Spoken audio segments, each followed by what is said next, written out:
চেষ্টা করছি। আমি তো নিচে দেবো, আপনারা টানাটানি করছেন কেন? আমি দিব, আমি দিব। আটকের আগে মডেল মেঘনা আলম ফেসবুক লাইভে এসে বাসার দরজা ভেঙে পুলিশ পরিচয়ধারীরা ভেতরে প্রবেশের চেষ্টা করছে বলে অভিযোগ করেন। তাকে আটক করার পরপরই লাইভটি বন্ধ হয়ে যায়। 12 মিনিটের বেশি সময় ধরে চলা ওই লাইভ এরপর তার আইডি থেকে ডিলিট হয়ে যায়।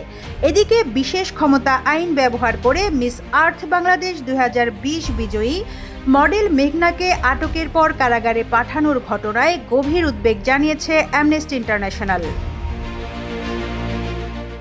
শুক্রবার অ্যামনেস্টি ইন্টারন্যাশনাল দক্ষিণ এশিয়ার আঞ্চলিক অফিস নিজেদের ভেরিফাইড এক্সে দেওয়া এক পোস্টে এই উদ্বেগ প্রকাশ করে জানিয়েছে, এই কালো আইন ঐতিহাসিকভাবে দীর্ঘদিন ধরে মানুষকে অভিযোগ ও বিচারিক তত্ত্বাবধান ছাড়াই নির্বিচার আটকের জন্য ব্যবহার হয়ে আসছে। এসব কাজের মধ্য দিয়ে প্রক্রিয়াগত সুরক্ষা এবং আন্তর্জাতিক মানবাধিকারের মান ও প্রয়োগ গুরুতরভাবে লঙ্ঘিত হচ্ছে। আন্তর্জাতিক মানবাধিকার সংস্থাটির পোস্টে আরও বলা হয়েছে, সংবাদ মাধ্যমের প্রতিবেদন অনুযায়ী মেঘনা আলমকে গোপনীয়তার সঙ্গে আটক করা হয়েছে। তাকে আটক করার পরোয়ানা ছিল না বলেও অভিযোগ রয়েছে। এটা পদ্ধতিগত সুরক্ষার উদ্বেগজনক লঙ্ঘন। এখন যে কোনো ব্র্যান্ডের পুরাতন এসি বদলে নতুন ওয়ালটন এসিতে উপভোগ করুন 25% ছাড়। অ্যামনেস্টি বলছে, সংশ্লিষ্ট কর্তৃপক্ষের কাছে আমাদের আহ্বান হয় মেঘনার বিরুদ্ধে আন্তর্জাতিকভাবে স্বীকৃত অপরাধের অভিযোগ আনুন অথবা তাকে মুক্তি দিন। সেই সঙ্গে বিশেষ ক্ষমতা আইনের ব্যবহার বন্ধ এবং আইনটি বাতিলের আহ্বান জানিয়েছে সংস্থাটি।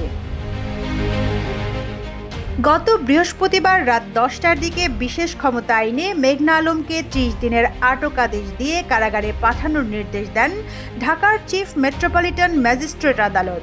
ঢাকা মহানগর দায়রা জজ আদালতের প্রধান পাবলিক প্রসিকিউটর ওমর ফারুক এ তথ্য নিশ্চিত করেন।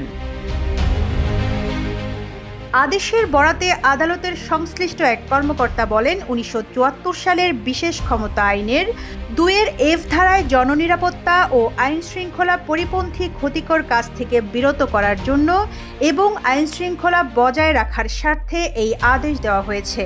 ওই কর্মকর্তা বলেন, বিশেষ ক্ষমতা আইনের 3-1 ধারায় অর্পিত ক্ষমতা বলে মেঘনা আলমকে কর্তৃপক্ষের অনুমোদনক্রমে এই আটকাদেশ স্বাক্ষরের দিন থেকে 30 দিন ঢাকা কেন্দ্রীয় কারাগারে আটক রাখার আদেশ দেওয়া হয়।